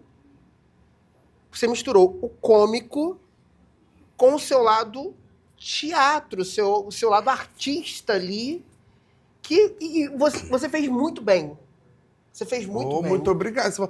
Você tá dizendo, eu acredito mesmo. Muito obrigado. Você fez muito obrigado. bem, foi incrível, foi lindo. Foi lindo. E todas as vezes que eu aplaudia com vontade. Porque foi incrível, foi lindo. Suas tiradas, e assim, é um momento... Ser humorista e misturar o humor com a parte cênica é difícil. É difícil. Porque você tem que pegar a piada e você tem que transformar aquilo na hora para que as pessoas comecem a rir. E foi isso do início ao fim. Foi isso do início ao fim. Então, assim, foi incrível. O Boca Livre foi incrível. Eu tô arrepiado. Olha aqui, eu fico feliz de ouvir falar. Olha, porra, muito obrigado. Foi incrível, incrível. Eu já quero de novo. Já quero de novo. Tem que fazer mais, tem que fazer mais. Tem que fazer mais, tem que fazer mais. Pra mim é um prêmio, escutar você falando isso, pra mim é um prêmio. É um prêmio. E já tem data de uma previsão? Não, ainda não. O Boca Livre Show... Nossa, muitas coisas pra falar aqui agora, mas vou ser objetivo. Mas o Boca Livre Show, eu queria fazer para essa apresentação, sessão única, para celebrar essa estreia desse show, para celebrar meu aniversário de 38 anos, para celebrar 15 anos de carreira. E eu não quis botar uma responsabilidade assim, porque como eu sou muito ansioso, diagnosticado, medicado, terapeutizado. Ai, Deus do céu, essa como vida. Como eu sou muito ansioso, eu falei, se eu começar a fazer um negócio pensando o que vai ser pra frente, do que... que frutos que eu posso tirar disso, o que isso vai me render. Eu tive esse medo de fazer essa aposta desse jeito e não viver o momento presente, o show. Então eu falei, eu quero produzir esse show para essa data, para ele acontecer nesse formato, a partir do que der, se for bom, se render, Aí vamos trabalhar para circular com esse show. Mas eu tenho tido retornos maravilhosos. Então, uma ideia, até o Matheus Mendes da Casa da Comédia falou, Gabi, vamos marcar novas datas. Então, vai vir aí. Então, vou marcar novas datas na Casa da Comédia. Quero fazer esse show em Brasília. Enfim, quero circular o máximo que puder. E aí, tô assim aos pouquinhos. Mas foi uma surpresa muito grande. Eu amo fazer o Banheirão. Eu faço com o Pabi, com o Gabi Brandão. São 2 amigos e 2 artistas que eu admiro profundamente. São pessoas que, tanto o Pabi quanto o Gabi Brandão, são pessoas que me inspiram, são inteligentíssimos. Quando eu voltei a fazer stand-up, tiveram de portas abertas, me receberam nos shows deles, dividiram palco. Então, o Banheirão e a gente foi um encontro meio inesperado, né? A gente se encontrou, a gente foi cobrir uma pauta, fazer depois o show da Lady Gaga, e deu muito certo, tivemos bom público, bom retorno, e aí virou um projeto fixo à noite LGBT da Casa da Comédia Carioca. E aí, por isso quis muito que eles estivessem no Boca Livre Show, assim, porque eu queria muito, quis muito. Quando eles aceitaram o convite, fiquei muito feliz. Então, os 2 participaram, Nath Torres, minha amiga, que é uma irmã de vida, já fizemos muita coisa junto, desde Brasília.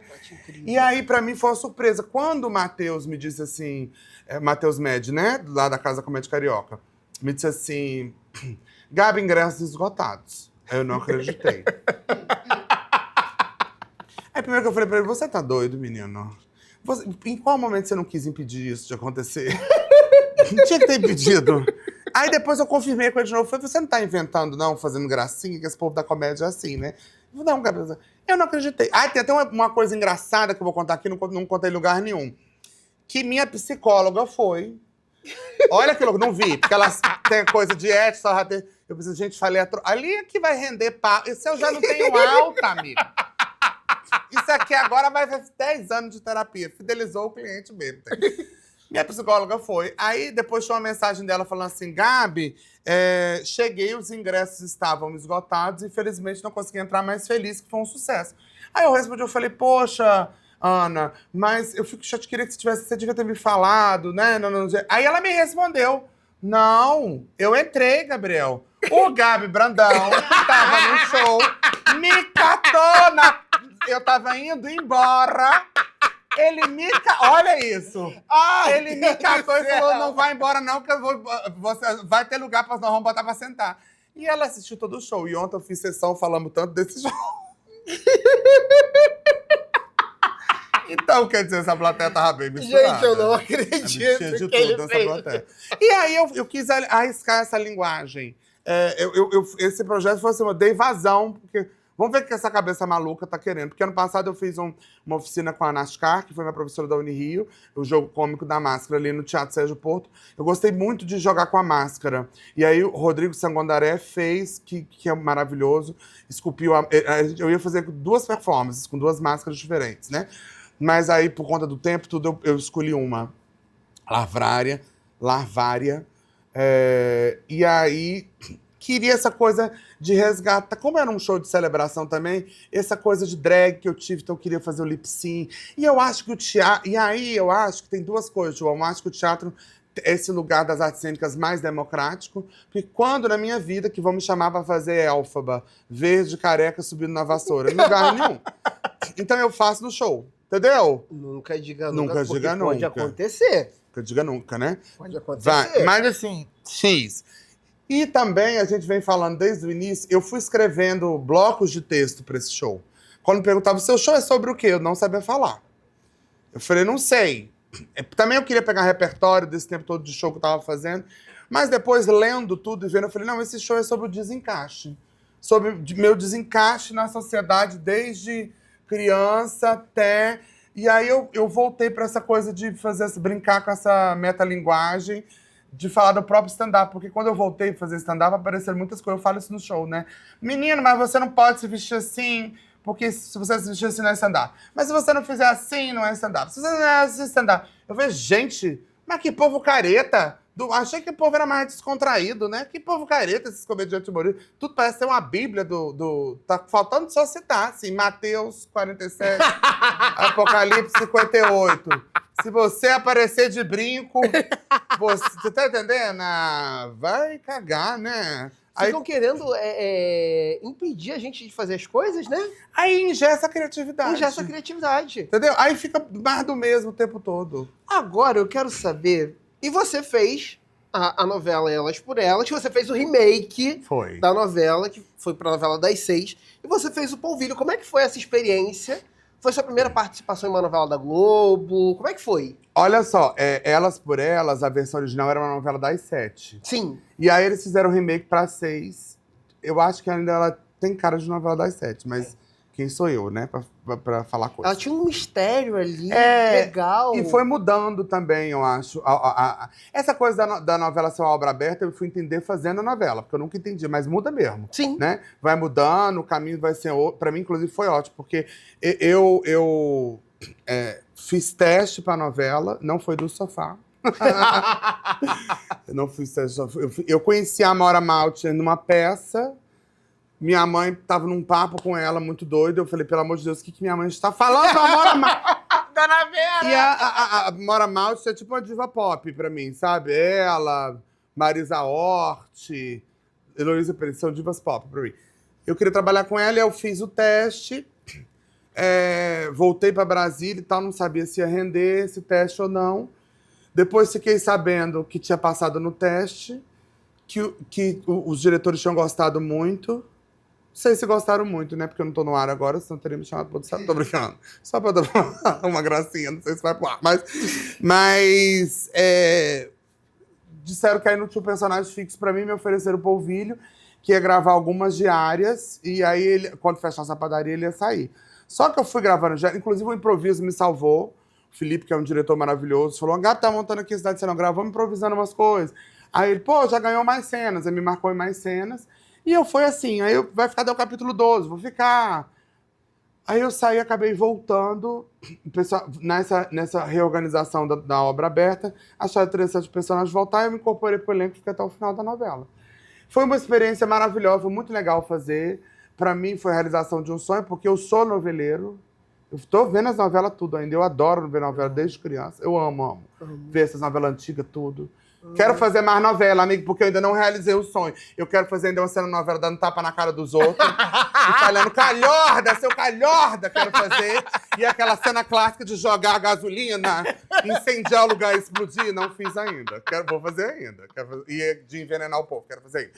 E aí, então foi uma realização de um sonho, foi muito legal fazer. Eu conheci pessoas muito bacanas do elenco, colegas de profissão. Foi muito legal essa experiência, sabe? E a dinâmica de como é a novela, o texto. Foi uma experiência que valeu muito a pena, me deu por mim. Pode gastar minha imagem, tanto que for, faria uma atrás da outra. E claro, aconteceram percalços e coisas malucas no meio do caminho, né? Primeiro que você conhece muita gente louca, né? Gente bipolar. Gente que é linda na frente da câmera, por trás da câmera é o cão. Gente que você acha que é sua amiga, a pessoa é insegura, fica tentando te banir dos espaços, não quer... Enfim, é uma selva, do mesmo lado da proporção que tem gente maravilhosa, tem um monte de gente escrota também. Eu acho que em toda linguagem, em todo campo, todo mercado, né? E aí foi engraçado essa novela, porque teve uma repercussão. Porque as pessoas ainda acham que se você fazer novela, a pessoa tá rica, né? Então eu recebi de tudo, amigo. Eu recebi... me faz um pix de R$1.000. Tem como você me fazer um pix de R$1.000? Falei, cara, mas eu não tenho dinheiro. Você subiu a cabeça, hein? Sacana. Falei, cara, eu não posso te prestar esse dinheiro. Eu nem emprestado estou pedindo. Estou pedindo pra você me dar o pix de R$1.000. Então, pedi receita de remédio. Tem como pagar receita de remédio? Orçamento de obra. Me leva lá na Globo pra passear, você não tá me levando. Me bote pra fazer uma cena, você não tá... Cadê a amizade, você tá botando trabalho? Então, assim, foi nesse sentido. Até na terapia eu falei, tudo que eu não me deslumbrei, eu acho que outras pessoas deslumbraram. E ela até falava, se deslumbra um pouco, permite... Eu fiquei, eu acho que pé no chão demais, com medo desse deslumbre, de ficar bobo e coisa. Porque com muitos anos de carreira, a gente vai entendendo que a carreira é uma loucura, né? Sim. Você tá bem aqui, daqui a pouco você tá fudido, daqui a pouco... Não dá pra você ficar... E aí teve um carro. Aí a culpa é do Fábio, eu fui fazer o show. Você, olha que... Isso é verdade, amigo? Isso é verdade, João. É verdade. Agora eu não vou falar nome, porque eu não quero negócio de processo, mas depois eu te mostro até quem é no WhatsApp. Me mostra, porque eu tô curioso. Te mostro no WhatsApp. Gente, tem coisas que eu assisto no banheirão ou nos stand-up. Que às vezes, gente, será que isso é verdade? A gente cria será muito. Será que isso é verdade? Mas a gente pega no nosso cotidiano, né? O Pab foi estrear o show dele, Os Humilhados Serão Exaltados, em Niterói. E aí eu fui lá contar a história. Eu tenho muita história de humilhação. Tenho muita história de humilhação. E esse show dele tá maravilhoso, engraçadíssimo, é imperdível. Os Humilhados Serão Exaltados no dia 18 de março, com estreia do Pab. É um stand-up dele, que vai acontecer no Teatro Rival a partir das 19h30, gente. Imperdível. Imperdível. Imperdível. E aí eu fui na estreia lá em Niterói, acabei contando essa. Eu ia contar outra parte, fui contar essa história, virou corte, uma loucura esse negócio. Mas é porque na época da novela, a gente não sabe quem que tá te assistindo direito, né? E as pessoas, e você tá fazendo uma primeira novela, as pessoas não sabem direito, você é aquele ator. Eu era o gordinho do Viva, que eu tinha feito coisa pro Viva. Max Magela, o povo achava que eu era Ferdinando. No Twitter falava, ih, é o Ferdinando, tô fazendo novela. Aí, eu conheci... Ai, que eu vou vergonha de contar a história. Mas eu conheci um cara, um querido. Ele deve estar vendo esse corte circulando em todos os lugares, tô já constrangido. Também que eu não digo o nome. E aí eu conheci esse querido maravilhoso, bom de desempenho. É até uma propaganda positiva que eu bom de desempenho, tô fazendo, bom de desempenho. Ele é como se diria... o dito popular. Uma performance boa ali. Isso, dá no couro. Dá no couro. Uma pessoa de amor intenso, né? Metros. Entendeu? Assim. Sabe? Estratosférico. Ele sabe a dança do machiste. Aí, conheci esse bofe, fui lá pra casa dele na Lapa. Horrível, ainda deu bairro, né? E aí... Atenção, galera, vou fazer essa propaganda. Depois eu passo contato. E ele também é de encontros únicos. Então, você viveu uma vez, nunca mais vai se repetir, né?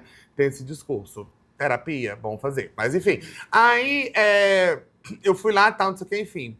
Rally rola, não, foi maravilhoso. E aí, estava nu, pelado na cama de um desconhecido. Eu olho para o lado, ele riu para mim. Falei, eita, amassei o polvilho. Amigo, foi horroroso. Eu parecia que o chão ia se abrir assim, ó. Imagina, você pelado na cama de um desconhecido. Eu falei, gente... Aí eu virei e falei assim, é o quê? E tô fazendo ainda do lado certo, que eu tava do lado. Eu falei, é o quê? Eu falei, cara, você investigou a minha vida? Ele, claro, você não investigou a minha, não? Eu falei, não, eu confiei, né? Ele falou, não, eu investiguei sua vida, porque como é que eu vou receber um estranho na minha casa? Não sei se você é psicopata, né? Você acredita, amigo? Passei por isso. Acredito. Achei que ninguém tava... E hoje, eu vou te dar um presente, por favor. O que você vai me dar de presente? Gente, morrendo de medo dele falar, entre aqui, fulano! Ah! Um biscoito polvilho pra você. Ele não tá amassado, mas depois você pode amassar, tá? Cara, olha isso, cara! Que demonstrativo! Cara, e é craque! Quer dizer... Gente, biscoito de polvilho. Cara, esse daqui é sem glúten, sem conservante, sem gordura trans, sem lactose. Gordura trans, Esse polvilho aqui tem gordura trans. Cara, muito... Amei, eu vou comer, tá, João? Amei esse presente. Me senti homenageado. Muito... Terrível. Muito obrigada, amei. Vou comer hoje, tomando chazinho, vendo minha novela. Ai, Deus Juro pra você, vou deixar aqui meu presente, tá? Gente, mas não tinha como, cara. Não tinha como. Gente, eu tô não tinha como. Olha, como que ele pensa num negócio desse, gente? Amigo, a gente tá entrando na reta final e eu vou te fazer algumas perguntas de jogo rápido. Entendi. Vamos lá. Eu também nessas coisas, porque eu sou meio Dory, né? Então meu raciocínio é lento. Se você jogar assim, o que é a vida, pode ser que eu aqui 3 horas pra pensar, mas vai. Vamos lá. Um medo. Um medo?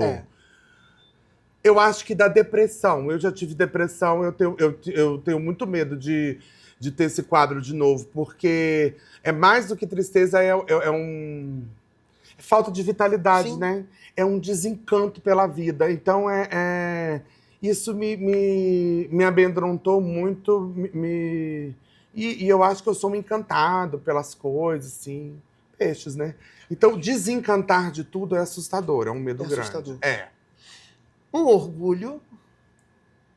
Eu acho que orgulho de cada vez mais ser quem eu sou. E orgulho de ser filho de Vera Adelaide, de minha mãe, orgulho de ter me formado, orgulho da carreira que eu venho construindo, das realizações, mas, sobretudo, eu acho que de ser cada vez quem se é, assim, e eu acho isso que é um orgulho importantíssimo. Uma ferida que virou força. Uma ferida que virou força. Vou falar uma coisa engraçada. Quando eu cheguei no Rio, primeira agência que eu fui, a mulher mandou assim: vai embora pra casa, volta pra Brasília e vai fazer teatro infantil em shopping. Como se fazer teatro infantil em shopping fosse demérito, né? A mulher falou assim: você é feio, você é gordo, nunca vai fazer televisão. Aí quando eu, de repente, pá! Fiz a primeira novela, já encaminhei o post no Instagram. Falei, opa! Você lembra que você... Magoado e rancoroso, eu sou desse. Eu não esqueço as coisas boas que me fizeram, mas não esqueço as ruins, não. Mandei o post. Uma palavra que define a sua fase atual.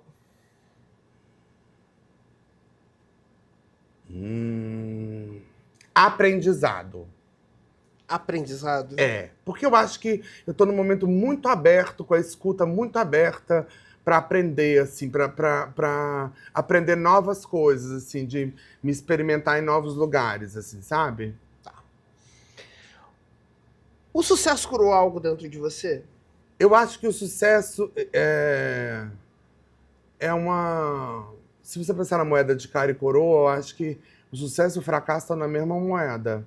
Eu acho que o sucesso bagunça, e é importante para você entender as coisas, mas acho que o sucesso é importante nesse lugar de te encorajar, de te empoderar, sabe? Então, nesse sentido, eu acho que ele cura medo um pouco, cura insegurança. Eu acho que ele te abre o seu horizonte para ser mais ousado. E agora, para finalizar, o que o Gabi de criança precisava ouvir? Eu acho que... bicha, aperte os cintos, que a montanha-russa vai ser grande. Mas no final dessa montanha-russa, muita coisa boa vai acontecer, né? Eu acho que ele diria assim, eu diria a ele, não fique tão preocupado, tão nervoso, não sofra tanto. Para de ser Maria do Bairro, bicha, criança viada. Porque você vai ter orgulho de muita coisa que vai vir por aí. Você vai realizar coisas. Perfeito, perfeito. Mas ainda não terminou. Eu tô nervoso com esse negócio, porque você vê que ele não falou o que é a vida. Ainda não terminou. Eu te vejo como um camaleão. Ah, que coisa boa. Tá? Ah, que bom eu tenho essa visão sua. Através dos seus posts no Instagram, através do convívio que eu tenho com você, através das nossas conversas. Acho que aquele dia no McDonald's, pra mim, foi o dia que a gente teve... um divã, né? A gente fez um divã e foi ali que começou tudo. E que começou também um carinho muito especial, tá? E você fez aniversário agora no dia 23. Foi. Eu fui no seu espetáculo no Boca Livre, quando Obrigado, você falou assim pra mim, vai no Boca Livre, eu falei, já tô confirmado! Eu fora, fiquei louco.